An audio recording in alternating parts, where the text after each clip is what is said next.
Yes, my name is Tina Merhafsun. For those of you who are new, I just recently talked about very engaging, passionate music journalism. Now I'm going to cool down a bit and let these gents do the talking and give us the smart stuff that we should learn.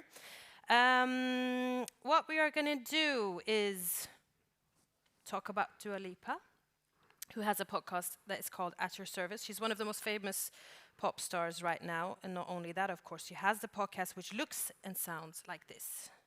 I think it's fair to say that, we know less about you than the more, let's say, extroverted leaders of other big tech companies. What kind of leader do you try to be? Well, I try to be a really good one. I try to be one that really deeply believes in collaboration, because I do deeply believe that our ideas, bouncing ideas off of one another, that this creates a bigger idea than either one of us could generate on our own. And that when you can do this with larger groups of people, not totally large, but several people, that these ideas can be exponential in size and magnitude. And that it's unbelievable what you can create with them, whether it's creating products or creating marketing or whatever you're working on together. I really deeply believe this. And so my leadership style is to try to get everyone to work together in that kind of way. Dua Lipa interviewing Tim Cook, that is, and At Your Service. And then another successful podcast is the one hosted by Lily Allen, she as well, and Mikita Oliver, by the way. This is Miss Me. There we go. Just had a little sneaky look at some of the reviews. And one of them said, oh, these two talking about, stuff that they're not qualified to talk about. And I was like, how many men are there out there just wanging on about they know absolutely nothing about, and it's okay. I feel like with women, it's like you're allowed to have success, but you have to really be able to back it up. It's important to be able to debate things in this world together. But there's a level of well, if we're going to let two women have a podcast to talk about things, they better have degrees in those subjects. It's like, no, we're just us. We're just us having a chat. It's okay. But I feel like men are allowed to occupy forums like that with no questions asked, and no one's going, what are your credentials? Because their credentials are their not questioned. Ball sacks full of semen. Sorry. These my credentials. Well, these two gentlemen here on stage, they have credentials. They have them, and we're very happy that you are here. Please give a warm round of applause to Dino Sofos, founder and CEO of Persephonica, and also Dylan Haskins, who is a commissioner at BBC and nothing else, podcast at BBC. Applause, please, for these. Is there anything else you would like to add to your credentials, or should we just get into it? I can just give a bit of background. So Persephonica is an independent production company founded in 2021. Dua Lipa At Your Service was actually our first podcast, and we can come on to talk about how that came about. But we make always-on shows fronted by really big talent. They could be pop stars, as with these shows, or high-profile journalists, or politicians. So we have a range of shows on our slate. And then before launching Persephonica, I worked at the BBC for 14 years, where I launched their news podcast division. So I come from a kind of journalism, audio, BBC public service background, and now running an independent production company. Dylan, would you like to add to your credentials? Sure. So I'm a commissioner at BBC, not Persephonica, and I've mostly been kind of commissioning probably for about 5 or so years, I think. I was a producer before that, and I'd mostly commissioned kind of narrative stuff, investigations, things like I'm Not a Monster, Have You Heard George's podcast, and a drama called People Who Knew Me as well, so in kind of different genres. And then about a year and a half ago, I was kind of tasked to develop an entertainment slate for BBC, a speech entertainment slate that would reach an audience of podcast listeners, kind of 25 to 44, who we knew were listening to podcasts, just not from the BBC. And if you look in the UK, BBC is kind of done really well in kind of news and in narrative stuff and investigation. But in entertainment, not so much. If you look at the charts, there isn't really any BBC entertainment shows up there. So the brief was to try and change that. Dua Lipa was the first one, which we can come on to, but was the first 2 series had been with iHeart, and then she was looking for a new partner, so that was a kind of a quick win. And then Miss Me was really kind of one of the big ones where we had developed a brief that we'd kind of said what we were looking for. So we were looking for kind of something that would be more than weekly, always on, targeting 25 to 44s, and not news or sport. And the brief that we did, we worked with 10 different companies, and Persephonica were one of them. And then through that, it led to Miss Me, which is 1 year old this month. Congratulations. But how did you book them?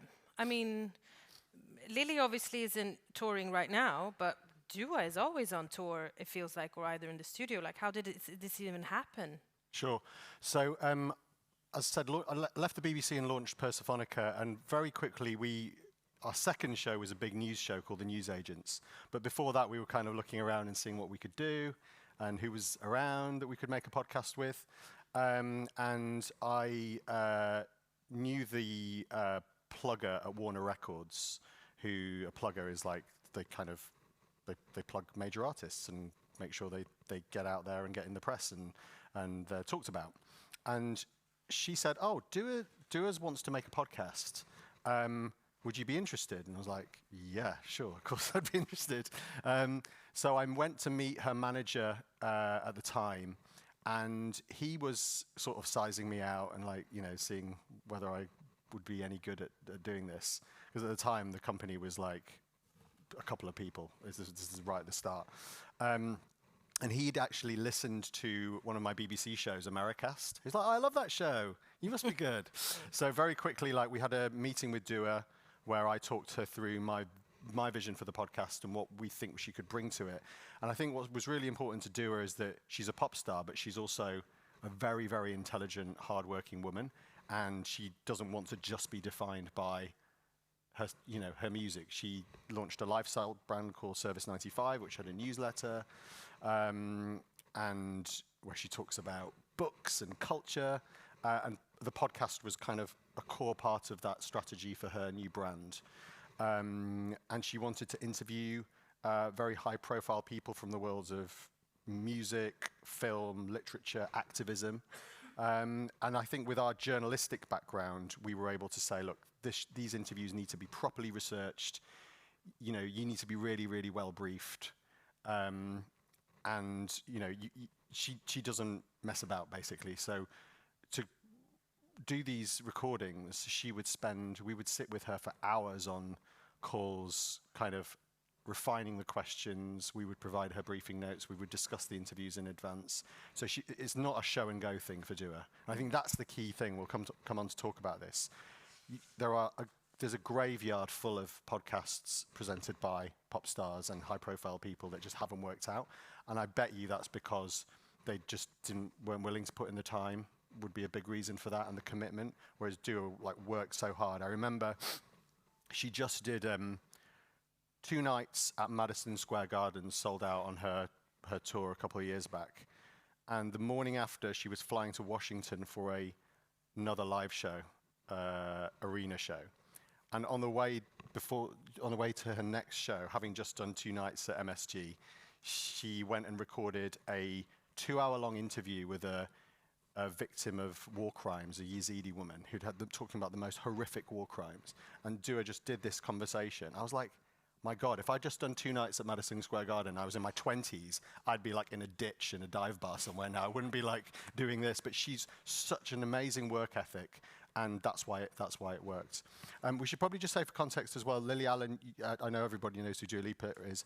Lily Allen, huge profile in the UK. She was a pop star that kind of broke through in the sort of early 2000s, early to mid 2000s. huge success in the charts,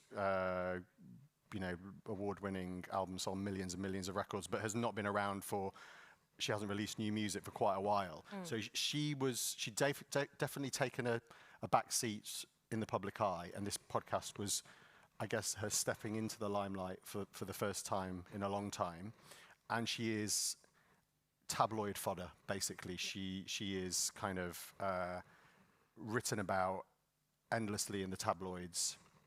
And I think we'll come on to talk about this as one of the challenges with this podcast, but it was clear very quickly after we launched it that this show was going to be, fodder for tabloids, and they were going to get a lot of content from this show, and that was one of the challenges. It was also, and then Makita, obviously Makita was a presenter, a TV presenter, still is a TV presenter, but really a lot of audiences in their kind of 30s would remember Makita was on television from the age of 16, presenting some kind of iconic shows from the 2000s. But Lily and Makita have been friends since they were born, pretty much. It's a real friendship. It's not a friendship where we went, let's put this person with this person. And that is absolutely essential in the dynamic working, I think, that it's not a casting here. And also one of the things I remember we talked a lot about when this show, one of the attractions in it was Lily is somebody who people are interested in what she has to say. It's partly why everything she says does get written up in the tabloids.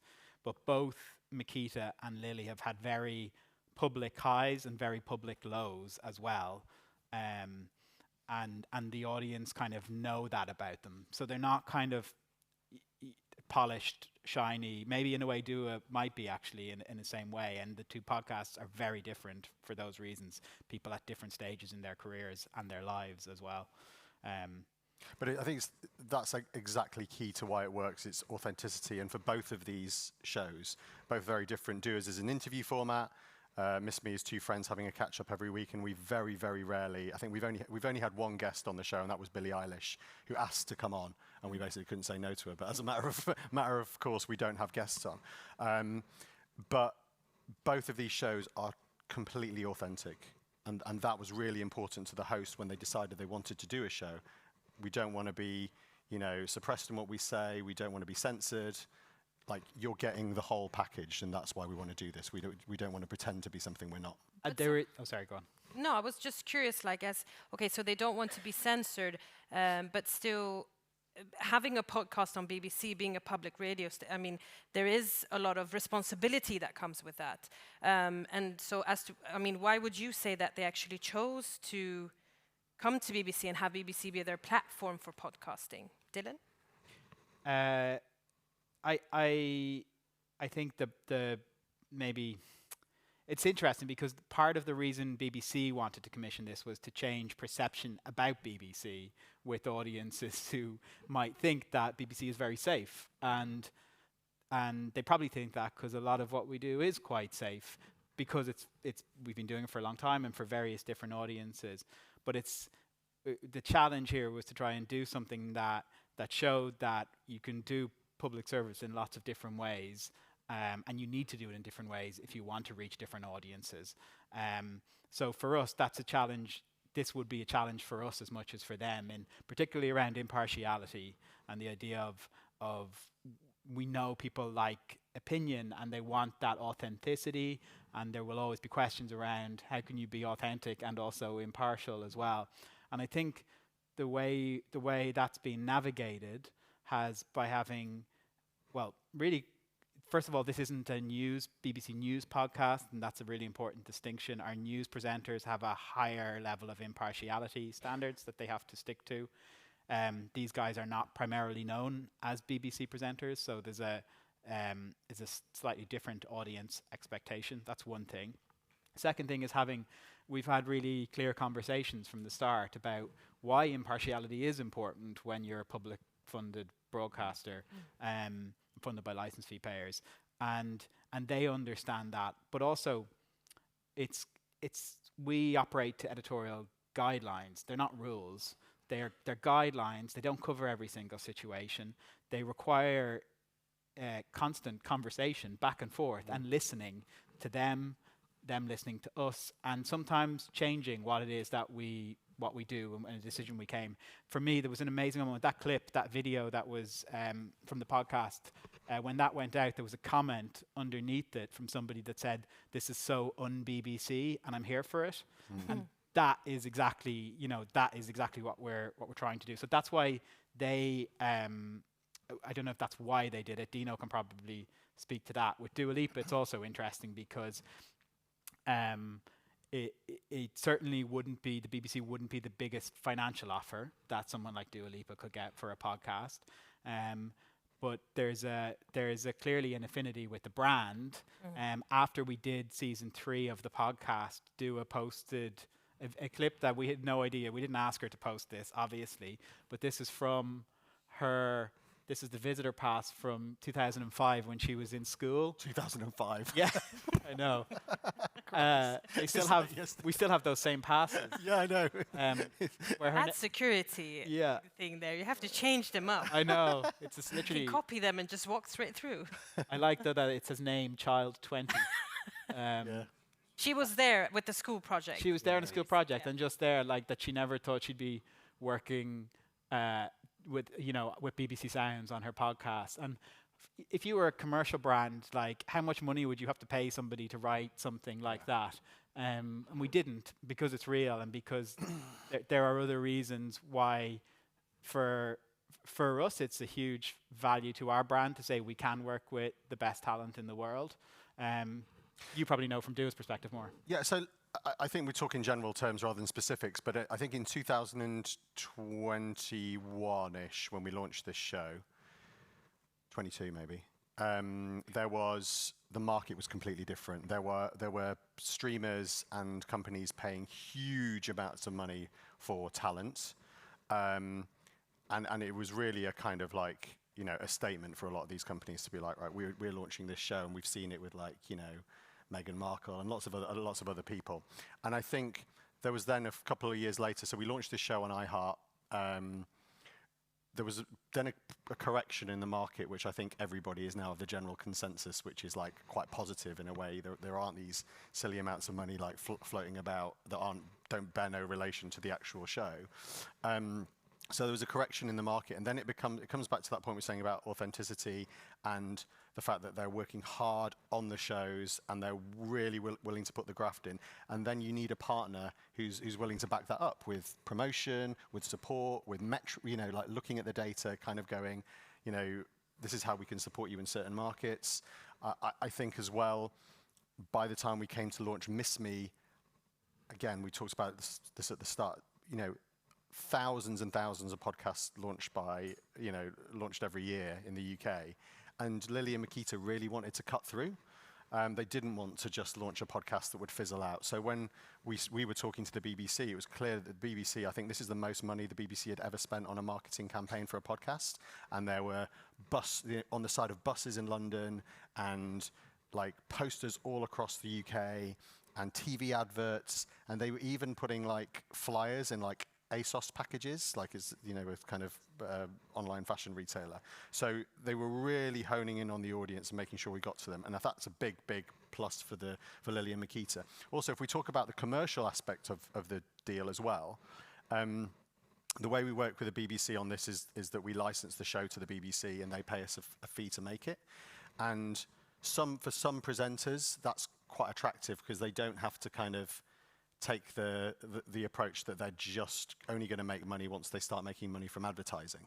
So they get a fee every week. So they present 2 episodes a week and they get a fee for their time. So that can be attractive to presenters as well. And those flat fee deals are just they don't really exist very much at the moment. But at the same time, I mean, this was also quite unusual for us in that it was an 80 episode commission from the start. So that's committing to, we're doing this for a year and we're doing it properly rather than let's do 10 and see how it goes. Yeah. And it's that, I mean, for me, it's really important. I don't commission loads of things, but I try and be really selective about the things that I commission and then can really back them, and you work with the best people. And I mean that in terms of the best producers, the best teams, the best talent.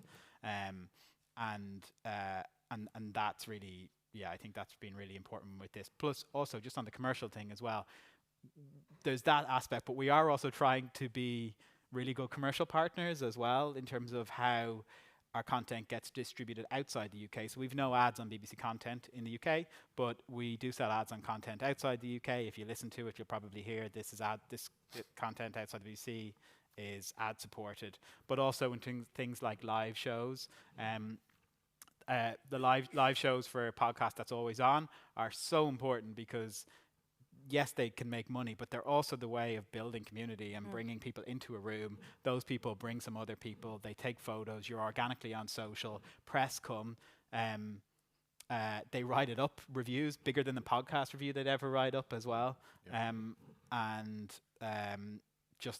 Friday night it was 1 year and we've had the first live shows, which the BBC didn't organise because they're commercial shows. So we're working with the indie, who is the IP holder, to really grow their IP. That's really crucial. So for us, one of the most attractive things about this deal with the BBC is we retain the IP. Whereas if we'd have taken this to another... For anyone who doesn't know, what is intellectual IP? Property. Yeah. So the show, so we own the creative of the show.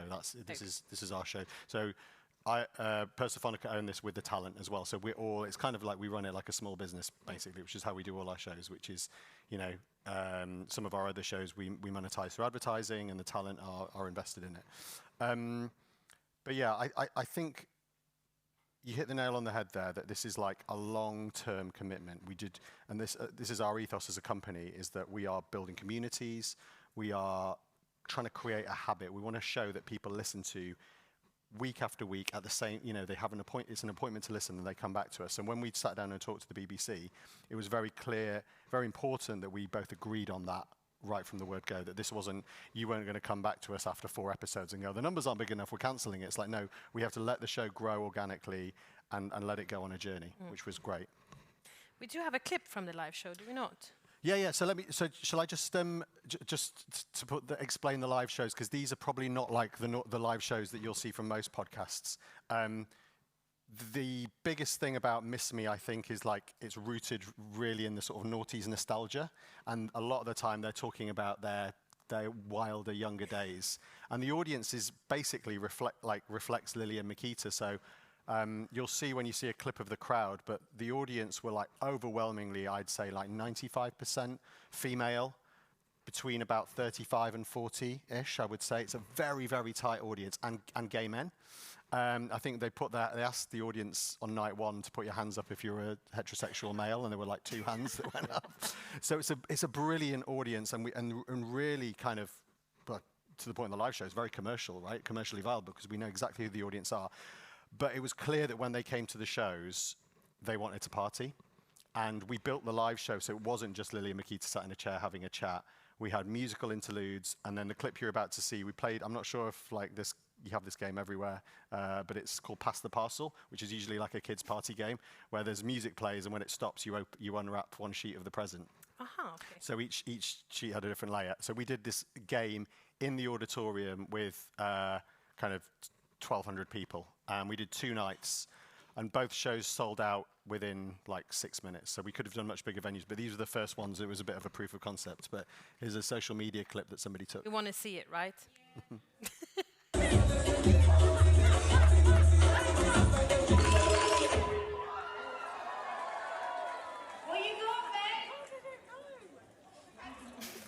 Do not take pens.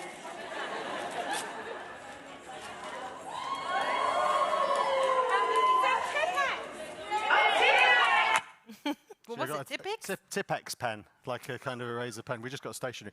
But you can see, like, everybody was out of their seats.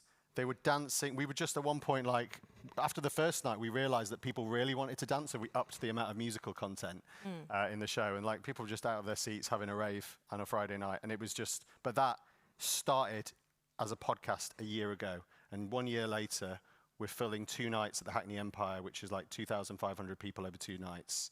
They were buying merch, they were buying T-shirts. They just really wanted to come together and be with other fans of the podcast in the same room.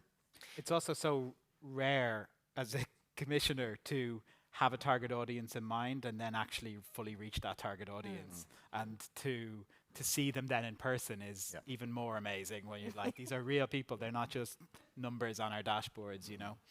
That's good for you to see that. It's great. I love amazing. it. It's a really good buzz. It was actually really emotional because you as like even as producers, you kind of seeing the data coming. We know how many people are listening, but for like to see people like pay their hard-earned cash, you know, like these tickets were like, you know, 45 euros or something like that, and then buying drinks and then buying T-shirts. Like they really love the show, and it was just great to see, and just like shouting out, like we did a Q&A element, and people were like standing up in their seats and shouting out and like asking questions, and it was just great to see. So there's a few takeaways so far, if I'm allowed to summarize. So we have the hello. My brain just went. Say it again. Authenticity. Thank you. We have that. We have the close relationship. I mean, branding, sure, but close relationship between the talent, your different companies. Obviously, their hard work. They put in a lot of work into what they're actually presenting. Another thing that I know that we spoke about earlier, Dino, is the visualization. Right. So can you please just give the audience an idea of what that is and why that is so important? Sure. It was obviously a very hot topic at Radio Days, as it should be.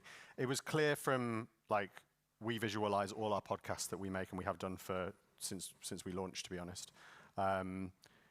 The audience for Miss Me are social media natives. They live on Instagram. It's clear that actually speaking to people a lot anecdotally, some people don't even listen to the podcast. They just consume the clips on Instagram. That's how they know about the show. So there will be people who bought tickets who don't actually listen to that show, who just watch the clips. We announced just last week that we're going to start visualizing full episodes of this show, Miss Me, on YouTube. So that's going to be a new thing. We've experimented a little bit, but we're going to do that as a matter of course now. Because what we keep hearing from the audience is we want to watch this. So we're going to be doing that. But yeah, the tricky thing that we had is that Lily lives in New York and Makita lives in London. So what we've done, I think we were also really clear, and Lily and Makita wouldn't settle for it, is that they didn't want it. They would not just accept a Zoom call quality thing being clipped up with like crappy audio and low quality visualization. So what we've done is something that I've not seen, and we have a lot of companies asking how we do it. But we have an amazing video producer called Will, and we flew over to New York and we set up a remote 4K studio in Lily's house. The clip you saw actually was her remote kit, so they have remote kits when they're on the road. But in her house, she has basically a studio in the top of her home in New York, and we set up so we got 4K visuals for both Lily and Makita. It comes into our studio, which is in Sheffield in the north of England, and we kind of pull it together and we edit two ends in high quality, and Lily and Makita can see it. So it's basically like recorded as a visual product. They can see each other. We have a control, remote control studio, and it works really, really well. And Dua Lipa, again, she's all over the world, so she has a kind of portable podcast setup. So she's going on tour with all these like flight cases, and then she has this little laptop bag which has a MacBook, a camera, and a microphone in, and it'll be set up in her dressing room all around the world. And then we also ship out remote drop kits to guests wherever they are. So we have a few around the world. We have America, Europe, England, and we'll set kits for them. The clip you saw earlier was Tim Cook, and like he was in London, she was in London. We recorded that in Dua's home, and that was like when we pulled out the stops and we did like we filmed that properly. But yeah, visualization is absolutely key to this. Given the demographic of the audience, we have to be where they are consuming content. I'm guessing you have questions, yes? No? They're very clear. But I think you might have. So that's why I'm going to ask the last question. Then we open up for you guys to ask some questions. I think we have evidence of why these podcasts are successful until now. But like, what are your advice to podcasters who are looking to book these types of profiles? I think it's just because somebody is famous does not mean people will come and listen to a podcast no matter how big they are. It has to be whether they have something interesting to say that people also want to hear. Plenty of people think they have something interesting to say, but also no one wants to listen to it. That is a really important part of it. I think it's I think the most important thing with any commission is who is it for, and knowing your target audience informs every single decision you make about who the people are, what it looks like, what the music sounds like. The music on this sounds very different. What the artwork looks like, it looks different to all of our other stuff. What the tone of it is. You can't do anything well unless you know who the target audience is. I think it's also about timeliness is the other one, which is around knowing, like, there was a gap in the UK market specifically.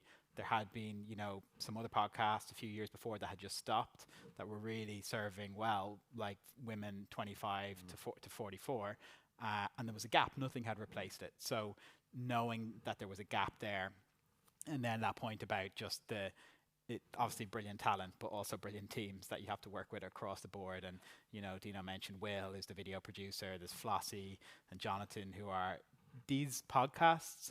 When they're called Always On, like the clue is in the name, they are always on. They are a ton of work for the indie, for the commissioner. We were talking on Christmas Day because there was, stuff happening and comments on social that we were trying to manage. You're also, when you're dealing with high profile talent, there's a duty of care to them, the same as there will be to anybody else that you were working with as well.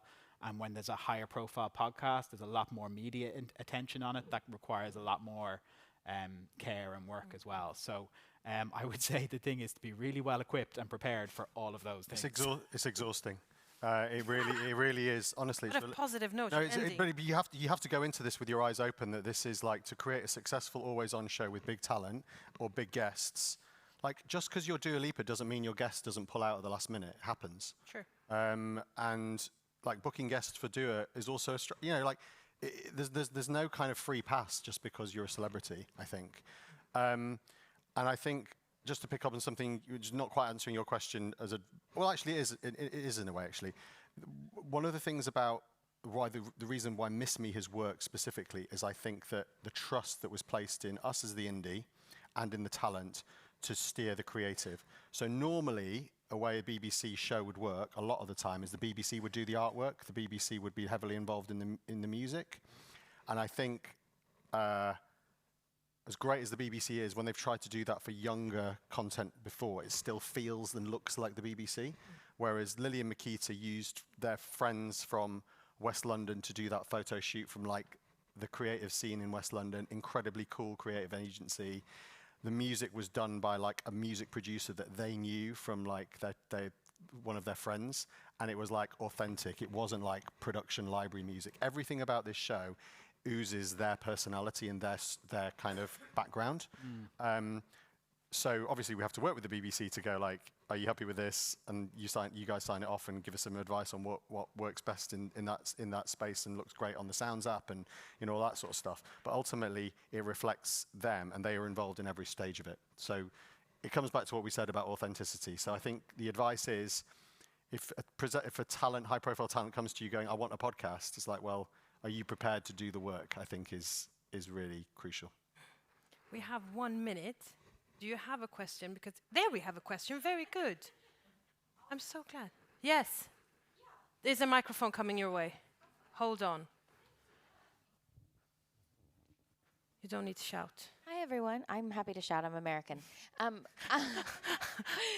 Norma Jean Blakey. I just have a quick question, or I guess I'd love to hear more in terms of, the event strategy around Miss Me and how, a lot of those attendees and that additional stream of revenue really came not from the podcast, really came from that social strategy. So do you mind to just speak a little bit more to that? About live especially? Yeah, or just about how that revenue stream wasn't actually from the podcast, but it's for the podcast. Yeah, it came from social to live events. And a lot of those people, like you mentioned, yeah, they're not listeners. They're not you're not getting ad revenue from them. No. Look, we're very early on in our live strategy. I mean, those were the first 2 live shows, and they were test events. Yeah, no. I think what we saw from that is what is this? One of the things we did straight away is we used a platform called OpenStage when we were registering for tickets, so we got loads of data. So we had 6,000 people register to sign up who were interested in coming to that event. So I know now exactly where we've got a really good sample size of where our fan base are. We were talking earlier, like our second biggest city is Bristol. No way I would have known that. So we now have an idea of when we know who the audience is for sure, because we saw them with our own eyes. We know what they want. We know what they responded to in the live show. So if we are going to do a tour or bigger shows, we know kind of, we need to be really honest and think about like, well, what do these people want? Do they want to sit and listen to 2 hours of conversation? They were out of their seats dancing. So is this like part a recording and part a club night? Because like what we kept hearing was like, this feels like a safe space of women to come and get together and dance without being groped. Like literally one of my friends said, it's a safe space, I can come here safely and I know I'm not going to get groped by a creepy bloke. Like it was just, I wanted to have a party and to celebrate with other listeners of the podcast. So when we're thinking about our next live shows, we'll obviously try and scale it, but we really need to think about the content. And yeah, for us as an indie, it's a great extra revenue stream. But these shows aren't cheap to produce and to put on, so you really need to be doing lots of dates and like bigger venues. So on a venue that was relatively small, like 1,200 people, nobody's getting rich from that. So you have to do bigger venues. Also, these shows are not going on the feed. They're not being published. So that also obviously from a production point of view, whether the talent want to or not, but means you can replicate the format multiple nights potentially, as opposed to having to reinvent it each time if it's going out for broadcast. Yeah. It also means it doesn't have to be subject to BBC editorial guidelines in the same way either as well, so it can feel a lot looser. In a good way. Thank you so much, both of you. Thank you for listening. I hope you were inspired and enlightened. Thanks, guys. Thank you. Thank you very much. That was great. Thank you. And thank you, Tina, and thank all of you. It's coffee break time. Don't forget that at the end of the day, there's a party at Technopolis, 7 o'clock. You have to have your badge with you. It's only 4 stops with the metro.